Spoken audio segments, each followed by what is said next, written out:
नमस्कार, India voice देख रहे हैं आप और मैं हूं आपके साथ शिवम दुबे। इंडिया वॉइस के खास कार्यक्रम खबर दिन भर में आप सबका स्वागत है। बुलेटिन की शुरुआत करेंगे। समाजवादी पार्टी विधान परिषद में नेता प्रतिपक्ष तय करने के बाद अब जल्द ही विधानसभा में नेता प्रतिपक्ष का नाम तय करेगी। विधानसभा नेता प्रतिपक्ष को लेकर सपा सुप्रीमो अखिलेश यादव ने पीटीए फॉर्मूले पर मुहर लगाई। सपा किसी भी समय नेता प्रतिपक्ष के नाम का ऐलान कर सकती है। आपको यह बता दें कि सीनियर विधायक रामअचल राजभर या फिर इंद्रजीत सरोज के नाम का ऐलान हो सकता है। कमाल अख्तर के नाम की भी चर्चा लगातार जारी है। फिलहाल रामअचल राजभर की दावेदारी सबसे मजबूत चल रही है।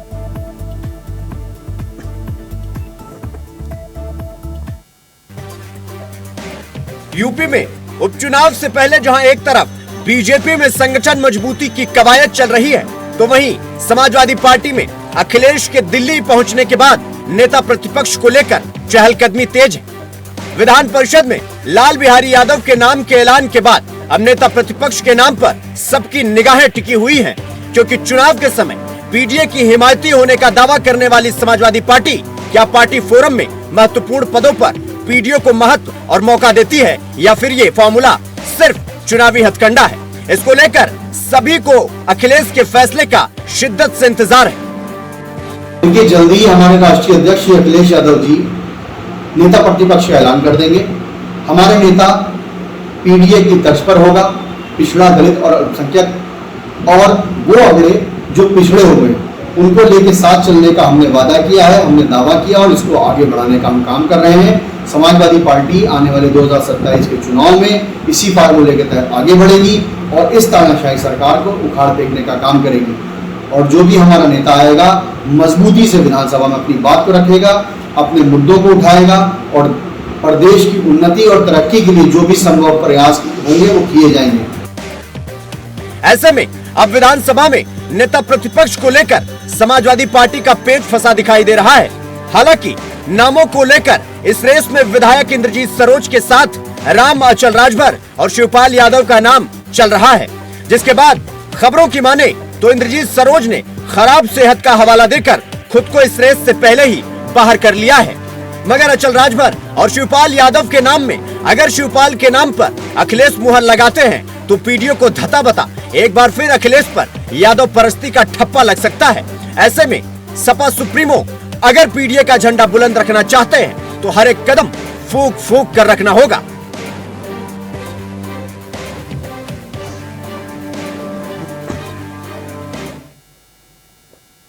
तो मोदी सरकार के 3.0 के पहले बजट के सामने आने के बाद से विपक्ष सरकार पर लगातार हमलावर है।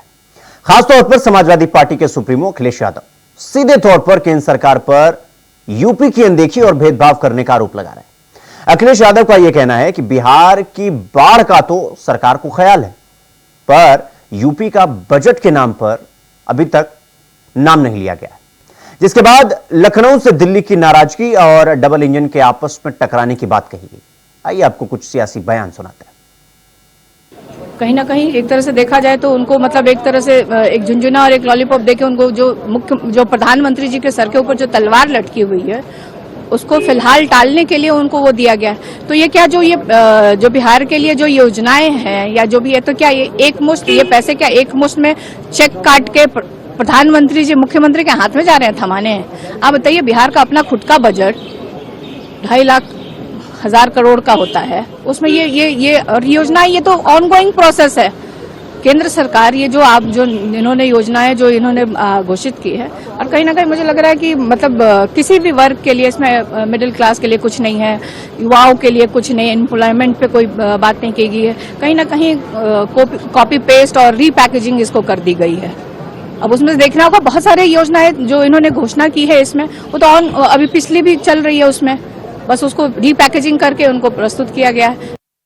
बजट से कुछ भी नहीं मिला और तो और 2 घंटे के भाषण में राजस्थान का नाम भी नहीं लिया। और इस बजट से जो उम्मीद थी देश के नौजवानों को, किसानों को, वो हताशा लगी। बढ़ती महंगाई, पेट्रोल डीजल की बढ़ती दरें और ओपीएस जो ओल्ड पेंशन स्कीम है इसको लागू इनको करना चाहिए था। और जिस तरह किसानों की आय दुगनी करने की बात की उसका जिक्र इस बजट के अंदर नहीं है। और जिन जिन प्रदेशों के अंदर चुनाव भारतीय जनता पार्टी हारी है, राजस्थान, पंजाब, हरियाणा, उत्तर प्रदेश इनके साथ सोतला व्यवहार किया, जिनको विशेष पैकेज दिया, हम उनका विरोध नहीं कर रहे, लेकिन हमें भी विशेष पैकेज इनको देना चाहिए था। ये सरकार बचाओ बजट है, जहां पे सिर्फ अपने आंध्र प्रदेश और बिहार के जो ये लंगड़ी सरकार जिनके सहारे खड़ी है उनको सेटिस्फाई करने के लिए ये बजट पेश हुआ है। बाकी तो जैसे कोई एग्जिस्ट ही नहीं करता।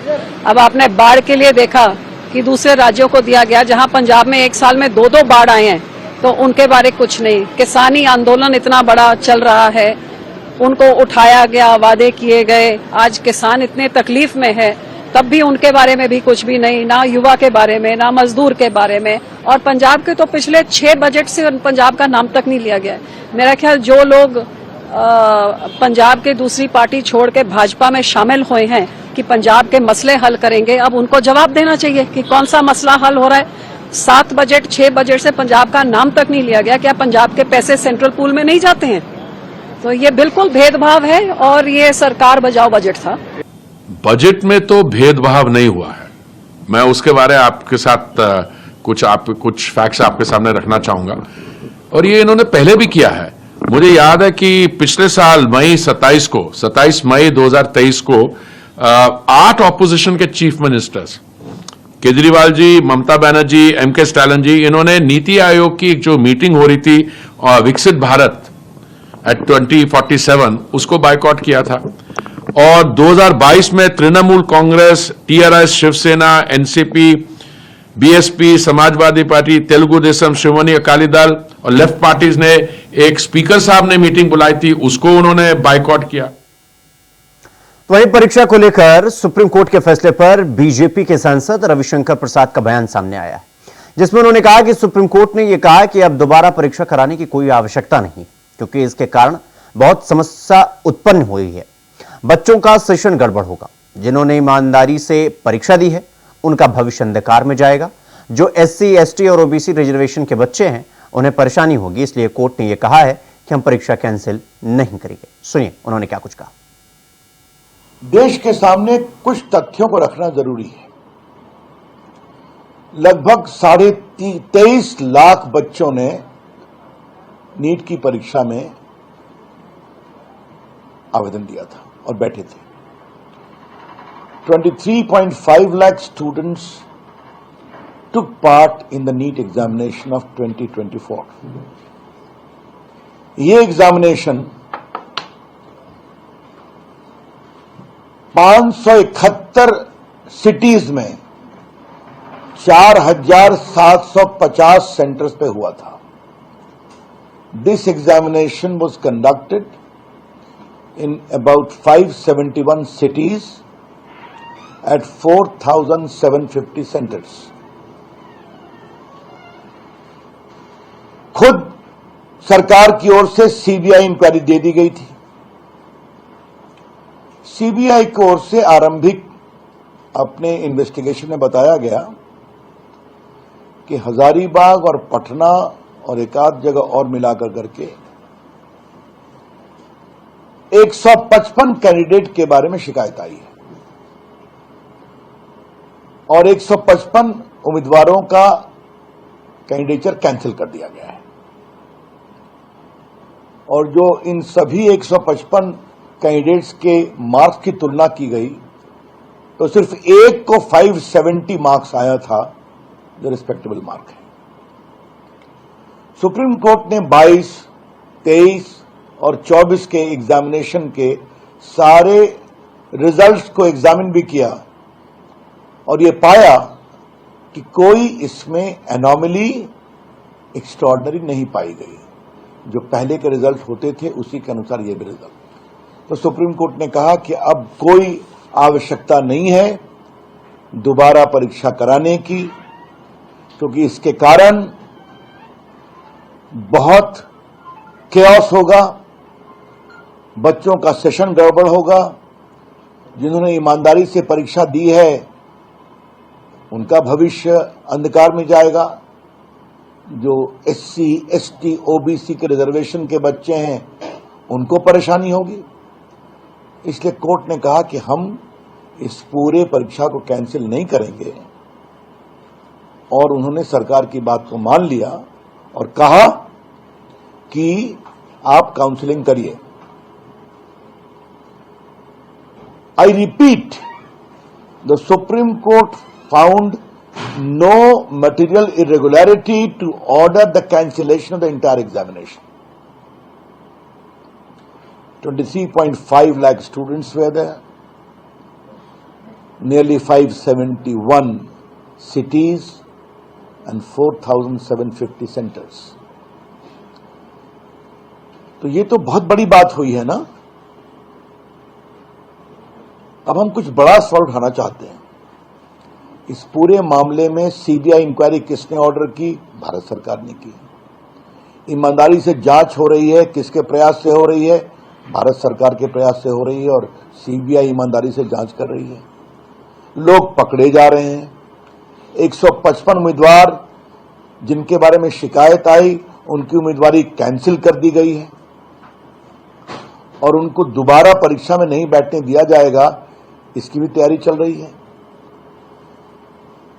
तो इतनी ईमानदारी से जब काम हुआ है तो राहुल गांधी ये क्या चिल्ला रहे थे? जो बार बार फ्रॉड और क्या क्या शब्दों का प्रयोग कर रहे थे, तो क्या भारत के परीक्षा की सैंक्टिटी को आप भारत ही नहीं दुनिया में बदनाम करना चाहते हैं? क्योंकि भारत की एग्जामिनेशन सिस्टम अपने बच्चों के लिए ठीक से परीक्षा नहीं करा सकती है। कांग्रेस के रिजीम में कितनी बार पेपर लीक हुआ? कभी इस तरह की कार्रवाई हुई थी क्या? अखिलेश यादव के समय में कितनी बड़ी संख्या में पेपर लीक यूपी में हुआ था। अब तो यूपी में गैंगस्टर एक्ट भी लगाने की बात हो रही है। और ये जानना बहुत जरूरी है कि भारत सरकार के ही प्रयास से पेपर लीक के खिलाफ एक बड़ा कानून बना या नहीं बना है, जिसके अंतर्गत कार्रवाई हो रही है और आगे भी कार्रवाई होगी। तो क्या राहुल गांधी माफी मांगेंगे? In the wake of the conclusive finding of the Supreme Court, there is no material. खबरों का सिलसिला जारी है, फौरन लौट रहे हैं। ब्रेक के बाद एक बार फिर आप सबका स्वागत है मेरे साथ। रुक करेंगे अगली खबर की ओर। बिहार में परीक्षाओं में गड़बड़ी करने वाले लोगों को लाख बार सोचना पड़ेगा, क्योंकि बिहार सरकार ने बुधवार को anti paper leak bill, Bihar लोक परीक्षा अनुचित साधन निवारण विधेयक को विधानसभा में पास किया है। इस कानून के जरिए पेपर लीक करने वालों आरोपियों के खिलाफ सख्त से सख्त कार्रवाई की जाएगी। यह कानून राज्य सरकार द्वारा आयोजित सभी परीक्षाओं पर लागू किया जाएगा और नीतीश सरकार का यह नकल पर नकेल मानेगा। प्रधानमंत्री जी ने कानून पास किया और पूरे देश से आग्रह किया कि जो नकल करने वाले लोग हैं उसको सभी राज्यों से भी पारित होने चाहिए, वहां भी कानून बनाने का काम किया जाए। मैं माननीय मुख्यमंत्री जी को धन्यवाद देता हूं कि यहां भी इस तरह की व्यवस्था किया गया कि कोई भी परीक्षा में नकल करना, परीक्षा में गड़बड़ी करना और किसी तरह की अव्यवस्था फैलाना, नियुक्ति में या किसी परीक्षा में, उस पर कठोर कार्रवाई करने का काम सरकार बहुत जरूरी था। बिहार के बच्चों के प्रतिभा और बिहार के भविष्य के साथ खिलवाड़ करने वाले लोग बख्शे नहीं जाएंगे, उस पर सख्त कार्रवाई होगी। और जो ये गैंग है, इन गैंग का पर्दाफाश भी होगा, सजा भी मिलेगा। ऐसे लोग के ऊपर सरकार की निगाहें भी रहेगी, जो सरकार के प्रशासनिक वातावरण में अपने पद का दुरुपयोग करते हैं, उस पर भी कार्रवाई होगी। और आज विपक्ष के लोग बहिष्कार करके भाग गए, क्योंकि उनका इन्वॉल्व वो इस तरह के पेपर लीक मामले में रहे हैं, ये पहले भी साबित हुआ है। और मैं आने वाला दिनों में एक बड़ा खुलासा करूंगा कि किस तरह से विपक्ष के लोग का इसमें संलिप्तता पाई गई है और ये लोग खुल करके कहीं न कहीं बिहार के प्रतिभाओं के साथ खिलवाड़ करते रहे हैं। देखिए, विपक्ष की परिभाषा आजकल बदल गई है। जहां राहुल गांधी केंद्र में विपक्ष में हों और वहां आरजेडी हो, तो विपक्ष की परिभाषा बदल गई है कि सरकार अच्छे काम भी करे तो विरोध करो। अगर पेपर लीक पर भी कोई वॉकआउट करे तो ये दुर्भाग्यपूर्ण स्थिति है। अगर बिहार को इतना पैकेज मिले, उसको भी कल तक यही लोग कह रहे थे कि कुछ नहीं। दिल्ली के अंदर राहुल गांधी हैं जो मीडिया में रहने के लिए झूठ बोलते हैं। उन्होंने आकर के पहले बयान दे दिया किसानों की अंदर नहीं जाएगा, उसी समय पास आ गया। ये राहुल गांधी झूठ बोलते हैं, मीडिया में आके नैरेटिव सेट करते हैं और किसान के नाम पर नैरेटिव सेट किया। जिस समय वो बाइट दे रहे थे उसी समय किसानों का पास आया। ये झूठ बोल के राजनीति नहीं चलेगा, नैरेटिव नहीं सेट होगा। तो आप देख ही सकते हैं कि विपक्ष हमेशा हर जगह हल्ला हंगामा करती है। नीट पेपर लीक को कितना उन्होंने सड़क पे निकल गए और इतना चिल्ला चिल्ली हुआ, यहाँ पे दिल्ली में भी चिल्ला चिल्ली हुआ। और अब जब बिहार में एक अच्छा बिल पास हो रहा है, एंटी पेपर लीक पे बिहार सरकार काम करना चाह रही है, तो बैठ करके मुद्दे पे चर्चा और अपना विचार रखने के अलावा वो वॉकआउट कर गई। तो ये संदेश पूरे बिहार वासियों के लिए, पूरे राज्य के लिए है कि विपक्ष बिल्कुल भी गंभीर नहीं है। उनको खाली मुद्दों पे हल्ला हंगामा करने आता है, पर उनका कोई भी इरादा नहीं है कि वो बैठ करके चर्चा करें। ये जितने पेपर लीक होते हैं उसमें कहीं न कहीं राजद की भूमिका जरूर रही होगी, इसलिए उनको इस बात से ऐतराज है कि क्यों इतना कड़ा कानून लाया जा रहा है। वरना इस कानून के पक्ष में सभी को रहना चाहिए था। लेकिन राष्ट्रीय जनता दल की इतिहास रहा है कि जितने भी अपहरण होते थे, जितने भी हत्याएं होती थी, उसमें कहीं न कहीं उनके जमाने में मुख्यमंत्री आवास का हाथ रहता था। तो उसी उच्च परंपरा का पालन करते हुए हमारे यहाँ घोटालेबाज और जो चीटर्स हैं, जो लोग क्वेश्चन पेपर आउट करते हैं, उनके खिलाफ सख्त कार्रवाई हो। नियम में वैसे तत्व जो इस तरह की गड़बड़ियां करते हैं उनके विरुद्ध सख्त कानून बनाया है। कई मामलों में जो सेवा प्रदाता हैं यानी एजेंसी वाले हैं, अगर वो संगठित रूप से इस तरह के आपराधिक कृत्य में शामिल हैं तो उनको मिनिमम 1 करोड़ रुपए तक की सजा है, 10 साल तक कैद की सजा है।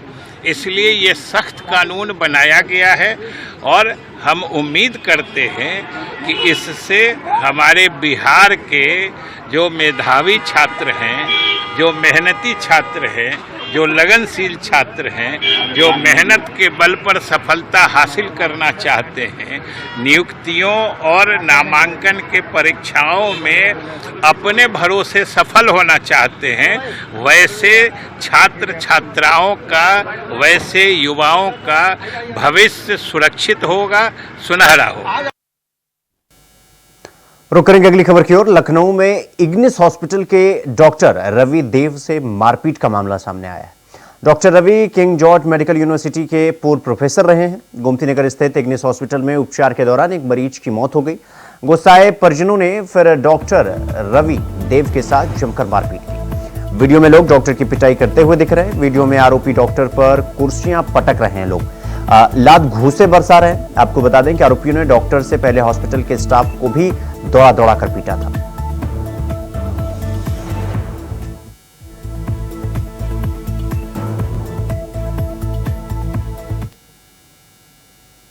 तो वहीं रायबरेली में मानक के विपरीत दुकान के अंदर अस्पताल संचालित होने का मामला सामने आया है। शिकायत के बाद एसडीएम और सीएचसी अधीक्षक ने प्रयास हॉस्पिटल में छापेमारी की। इस दौरान दस्तावेजों की जांच की गई। कई सारे दस्तावेज आधे अधूरे मिले। अस्पताल में फायर किट की सुविधा नहीं मिली, जिस दौरान अस्पताल में कई आपत्तिजनक चीजें भी बरामद हुई। जांच के दौरान आधा स्टाफ मौके से गायब मिला।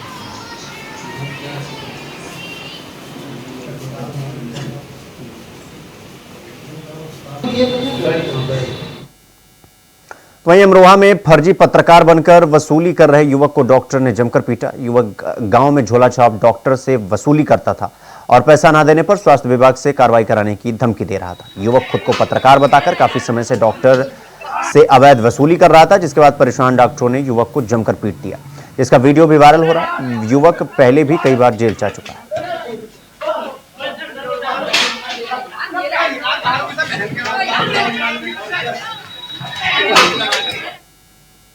वहीं हमीरपुर में नगर पालिका अध्यक्ष के खिलाफ सभासदों ने मोर्चा खोल दिया है। इस दौरान सभासदों ने नगर पालिका अध्यक्ष पर करोड़ों रुपए की अनियमितता का आरोप लगाया है। सभासदों ने कलेक्ट्रेट पहुंचकर जिलाधिकारी को ज्ञापन भी सौंपा है और जिलाधिकारी से विकास कार्यों की जांच की मांग की।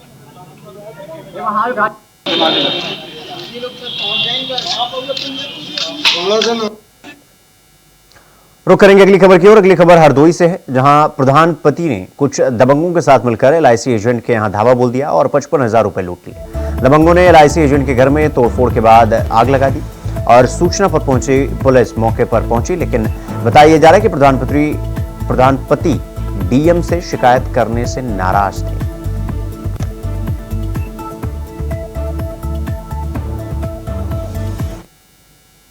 तो वहीं लखनऊ में पुलिस अफसरों को डिस्ट्रिक्ट कोर्ट पहुंचे और कोर्ट की सुरक्षा व्यवस्था पर की। इस दौरान पुलिस अफसरों ने डिस्ट्रिक्ट जज से भी मुलाकात की। पुलिस फोर्स ने कोर्ट की एंट्री एग्जिट गेट और कोर्ट परिसर में अलग अलग जगहों पर जायजा लिया। इस दौरान DCP पश्चिम, ADCP, ACP थाना प्रभारी मौजूद रहे।